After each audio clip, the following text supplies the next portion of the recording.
يا ذاكر الأصحاب كن متأدبا واعرف عظيم منازل الأصحاب.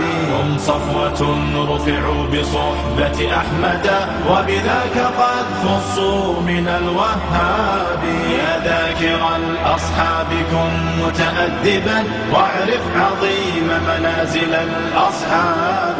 هم صفوة رفعوا بصحبة أحمد وبذاك قد خصوا من الوهاب. هم ناصروا المختار في تبليغه فجزاهم الرحمن خير ثواب.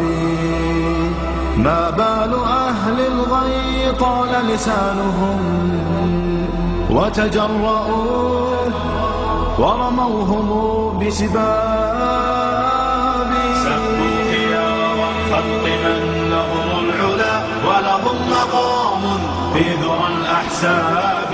من قبل صرح أعوج عن حقده في سب شيخ متق أواب. يا ثاني الاثنين في الغار الذي شهدت له آيات خير كتاب. واليوم قد صدع الخبيث بجرأة ووقاحة من سافل كذاب. هذا النبي محمدا في عرضه سيعمه ذل وشر عقاب. هذا النقية من تخل المصطفى فليخسأن فسعيه كسراب. هاتيك أم المؤمنين وفضلها يروى لنا في سورة الأحزاب. يا أم إني قد كتبت مدافعا والدمع مني كالندى المنساب.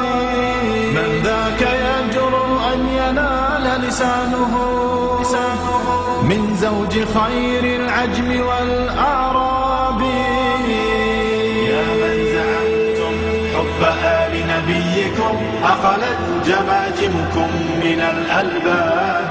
تمشون في درب الضلال معتب قد أخفيت عثراته بضباب. يا ذاكر الأصحاب كن متأدبا. يا ذاكر الأصحاب كن متأدبا واعرف عظيم منازل الأصحاب. هم صفوة رفعوا بصحبة أحمد وبذاك قد خصوا من الوهاب. يا ذاكر الأصحاب كن متأدبا واعرف عظيم منازل الأصحاب. هم صفوة رفعوا بصحبة أحمد